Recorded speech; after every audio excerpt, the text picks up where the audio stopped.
දසනකාන්තී චූර්ණය සහිත ලීවර් ආයිෂ් දන්තාලේපය දත්වල ඇති ප්‍රශ්න 10ක් වලකයි.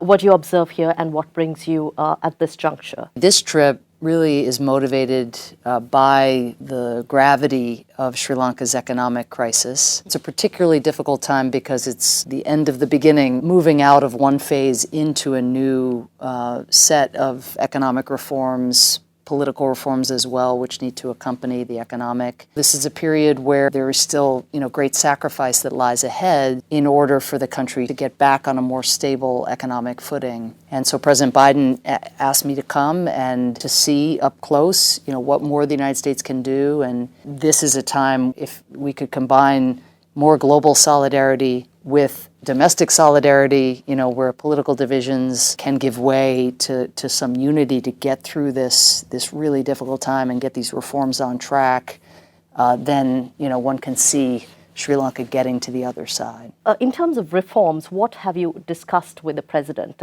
and what more should Sri Lanka do today in order to overcome the economic challenges that we're talking about? The president has made clear his intention of moving forward with the set of reforms that have been agreed to with the IMF and for economic structural reforms we discussed. We stressed the critical importance of keeping the political and governance reform agenda on center stage as well. This is very, very difficult because there are so many things that need doing. There is so much to clean up. There is so much to recover from. Investors are also looking for the political signals. They're looking to see anti-corruption reforms moving forward. There are still years of questions about transitional justice, previous human rights violations, to start to see progress in those areas. Prevention of Terrorism Act, finally getting that repealed as the president has committed to doing, and putting the country on a more stable legal foundation that is more in accordance with international standards. You spoke about human rights. There are questions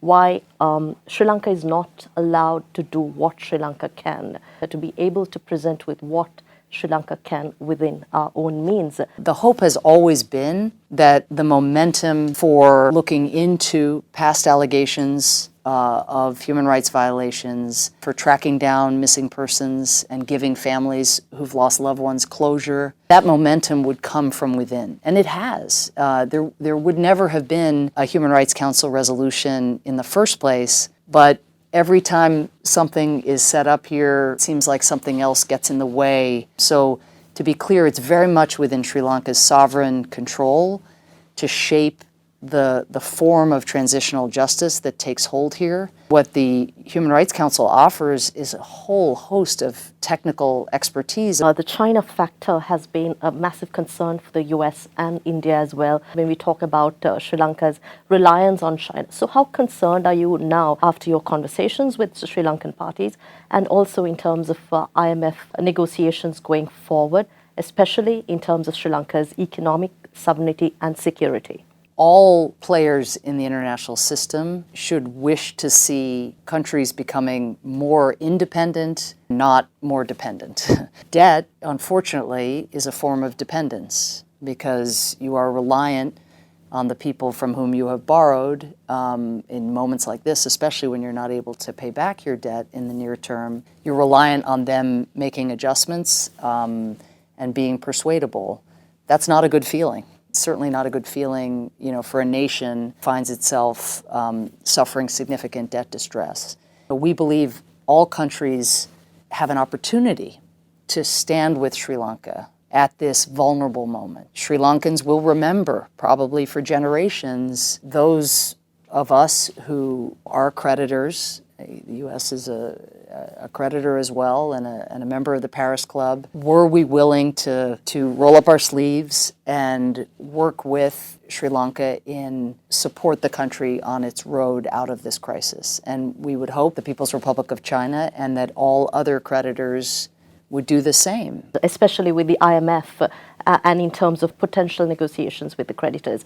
What more do we need to do? First of all, the staff level agreement with the IMF needs to translate into a full-fledged agreement. But when that agreement is secured, that's actually when a lot of the hard work begins. There are going to be some very difficult sacrifices asked of the Sri Lankan people, and I don't know how broad-based the understanding is that simply signing an agreement is just the beginning. It's the reforms and cutting down on, some of the more wasteful programs. This is why it is so important to keep an eye on the legitimacy of the entire enterprise. All authorities to do everything in their power to be transparent about the difficult choices ahead. The President has tried to do that, to level with the Sri Lankan people at every step of the way. I hope for countries like the United States to be standing with the Sri Lankan people, because it is going to feel lonely as those tough economic reforms kick in.